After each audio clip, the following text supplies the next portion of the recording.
시간으로부터 자유로워지세요. 안녕하세요, 여러분. 풍요로움입니다. 날씨가 추워지고 있는데 건강 잘 챙기시고 있으시죠? 감기 걸리지 않도록 따뜻하게 입으시고 따뜻한 물도 자주 마셔주세요. 저는 여러분의 안목과 현명함을 믿고 있어요. 팀 페리스가 쓴 나는 4시간만 일한다 시작해 볼게요. 우리나라가 급속도로 변화하고 있긴 하지만 나는 4시간만 일한다는 제가 생각해 볼 때 아직까지 우리나라의 정서에는 적용하기 조금 어려운 부분이 있어서 감안해서 들어주시길 바래요. 그래도 학생이나 주부들, 1인 기업가들, IT 업계 종사자들, 프리랜서들은 적용하기 좋은 책이에요. 시간 관리 차원에서는 직장인들에게 큰 효과가 있습니다. 분명히 업무 처리 속도가 빨라지는 것을 경험하게 되실 겁니다. 팀 페리스가 쓴 나는 4시간만 일한다.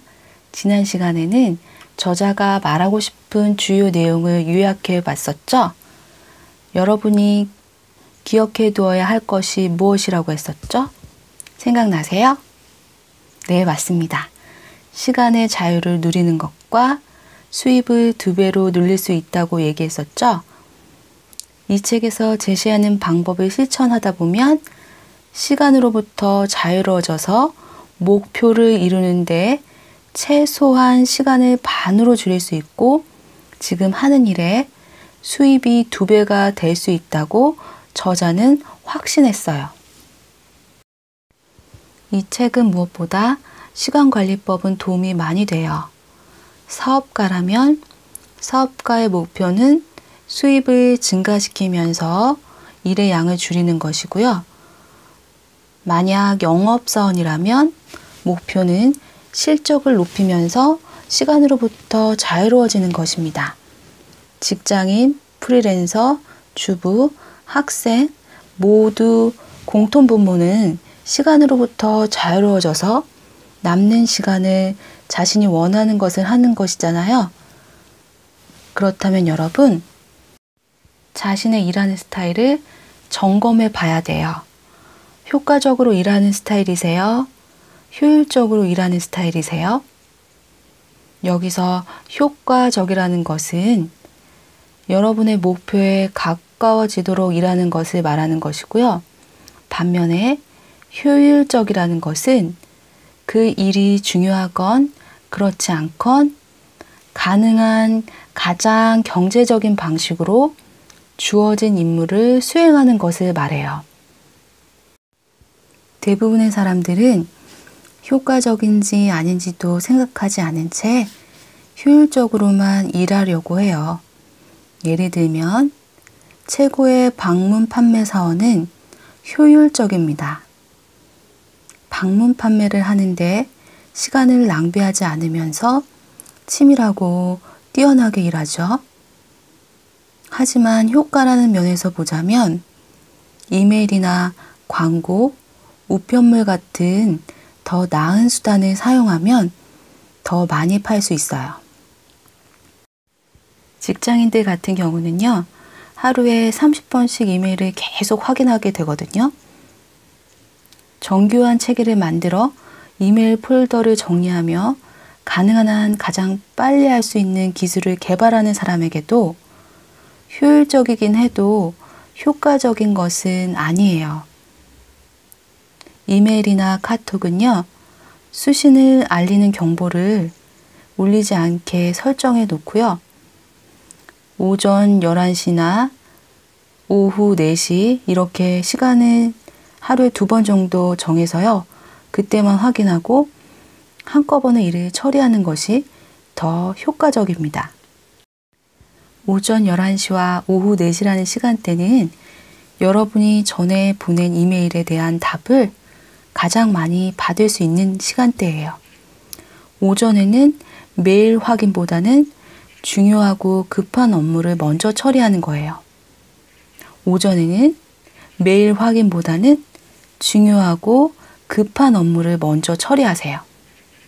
그러면 근무 시간이 훨씬 여유롭고 능률이 오르는 것을 느끼게 될 겁니다. 물론 시간이 남더라도 직장인이라면 가만히 놀고 있으면 안 되는 거 알고 계시죠? 현명하게 대처하세요. 유튜버들의 경우에는요, 영상을 올리면 댓글이 오게 되거든요. 그러면 그 글을 읽고 답글을 다는데요. 올 때마다 글을 다는 것보다는 시간을 정해서 한꺼번에 다는 것이 더 효과적이에요. 그래야 내 시간을 가질 수 있고 컨텐츠 연구하고 영상을 제작하는 시간을 확보할 수 있게 되거든요. 웹에서 들어오는 쓸데없는 드라마나 글이나 정보를 다 보면요, 정작 중요한 일을 할 시간이 허무하게 사라지게 돼요. 그걸 바라는 건 아니잖아요, 우리가. 하루 종일 시간을 버리는 일을 하면 안 되잖아요. 장시간 TV를 보거나 수다를 떨거나 쓸데없는 정보에 시간을 뺏기면요, 정작 중요한 일을 할 수 없게 돼요. 적게 일하고 더 많은 돈을 벌고 싶다면 중요한 일을 먼저 해야 해요. 나만이 할 수 있고 내가 가장 잘할 수 있는 중요한 그것이요. 중요하지 않는 일을 잘한다고 해서 그 일이 중요해지는 것은 아니에요. 많은 시간이 들어가는 일이라고 해서 그 일이 중요한 것은 아닙니다. 그렇다면 어떻게 중요한 일을 선택하냐면요. 지금부터 우리가 기억할 것은 무엇을 하느냐가 어떻게 하느냐보다 훨씬 더 중요해요. 다시요. 무엇을 하느냐가 어떻게 하는 것보다 훨씬 더 중요해요. 여전히 효율성도 중요해요. 하지만 적절한 일에 적용되지 않으면 소용이 없어요. 80대 20 법칙을 알면 중요하지 않은 무의미한 일에서 벗어날 수 있어요. 그렇다면 이 80대 20 법칙이 무엇인지 알려드릴게요. 80대 20 법칙은 파레토 법칙이라고도 하는데요. 경제학자 겸 사회학자였던 빌프레도 파레토에 의해서 연구되었습니다. 이 파레토 법칙을 요약하면 부와 소득의 80%는 전체 인구의 20%에 의해서 생산되고 소유된다는 원칙으로 심하게 불균등하지만 사회에서 충분히 예상 가능한 부의 분배를 증명해주고 있어요. 이 법칙은 어디서나 찾아볼 수 있는데요. 80%의 생산량은 20%의 투입량으로부터 나옵니다. 80%의 결과는 20%의 원인으로부터 나옵니다. 80%의 결과는 20%의 노력과 시간으로부터 나옵니다.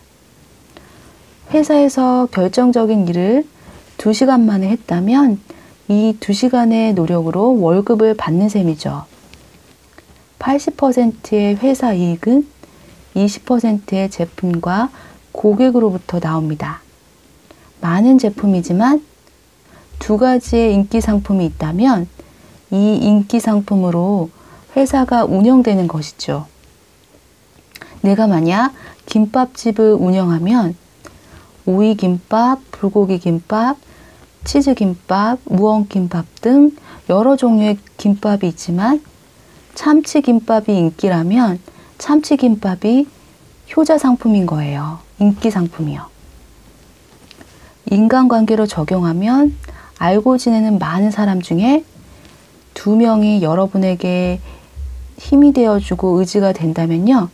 반대로 2명이 여러분을 스트레스를 받게 하는 원인이 되는 거예요. 이런 식으로 얼마든지 응용이 가능해요. 이 책의 저자가 어느 날 우연히 파레토의 법칙을 접한 것은 일에 치여 무력감을 느끼며 일주일 내내 하루 15시간씩 이 저자의 표현에 의하면 뼈 빠지게 일하고 있었을 때예요. 더 나은 방법을 알지 못했기에 브레이크 없는 폭주기관차에 꼼짝없이 갇혀 기차 화덕에 열심히 석탄을 퍼놓고 있는 형국이었다고 저자는 말하고 있어요. 완전히 탈진에 쓰러지느냐 아니면 파레토의 법칙을 한번 시험해 보느냐에 기로해서 파레토의 법칙을 선택합니다. 그리고 나서 두 가지의 질문을 잣대로 사업과 개인적 삶을 분석하기 시작했어요. 먼저 내 문제와 불행의 80%를 일으키는 20%의 원인은 무엇일까? 내 문제와 불행의 80%를 일으키는 20%의 원인은 무엇일까? 저도 한번 생각해 봤는데요. 80%의 많은 좋은 말들을 듣지만 한두 마디의 기분 나쁜 말이 저를 불행으로 이끄는 20%가 되더라고요.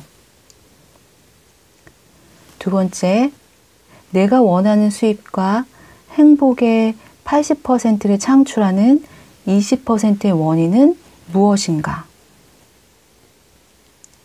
나를 행복하게 하는 20%의 원인은 유튜브에 영상을 올리면요. 좋아요를 누르거나 한두 분씩 구독을 해주시는 분이 늘어나고 있어요. 그리고 좋은 댓글을 남겨주시면요. 하루 종일 행복해지더라고요. 그래서 저를 행복하게 해주는 20%의 원인은 이거예요. 여러분들의 사랑이요. 저자는 하루 종일 엄청 급한 것처럼 보이는 모든 일을 내팽겨쳐 두고 이 두 가지 질문을 친구에서부터 고객, 그리고 광고, 휴식 활동에 이르기까지 모든 분야에 적용을 해봤어요. 가능한 한 가장 솔직하게 진실을 드러내기 위해 열심히 분석을 했습니다. 여기서의 목표 첫 번째, 여러분이 가진 비효율적인 점을 찾아서 제거하는 것입니다. 두 번째는 여러분의 강점을 발견해서 최대한으로 살리는 데 있어요. 팀 페리스는 비효율적인 것을 제거하기 시작했어요. 95%의 고객과 계약을 해지했고요. 2%는 아예 잘라버렸어요. 특징을 분석해 모방할 수 있도록 상위 3%의 고객만 남겨둔 것입니다. 과감하죠? 아무나 하기 힘든 일이긴 하지만 결과로만 보자면 120곳 이상의 도매 고객 중에서 단지 5곳의 고객이 수입의 95%를 가져다 주었습니다. 5곳의 회사는 어떤 후속적인 전화나 설득, 감언이설 없이도 정기적으로 주문을 했기 때문에 페리스의 시간의 98%를 120곳의 회사들을 쫓아다니며 일을 처리하는 데 쓰고 있었던 것입니다.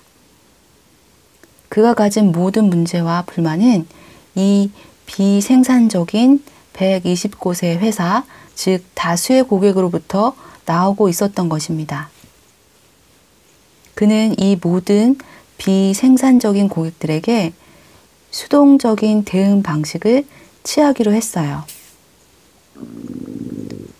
120곳의 회사에서 주문을 하면 주문은 받아주지만 쫓아다니거나 전화하고 이메일을 남기는 일은 하지 않았던 거예요.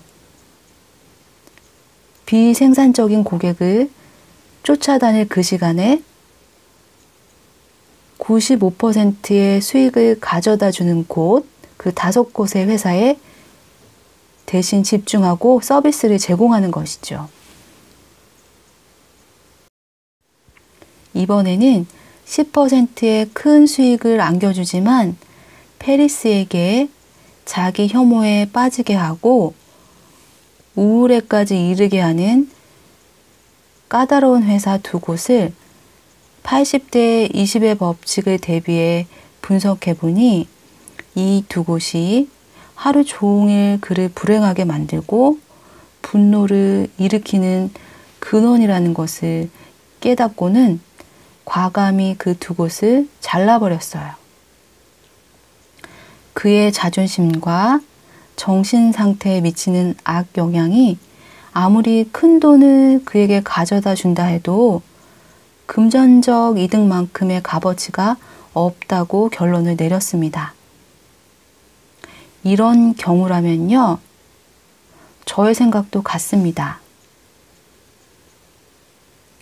나에게 악영향을 미치는데 단지 돈 때문에 어쩔 수 없이 지속해야 하는 관계라면 나와 다른 고객들을 위해서라도 그 관계는 끊는 것이 훨씬 낫다고 봅니다.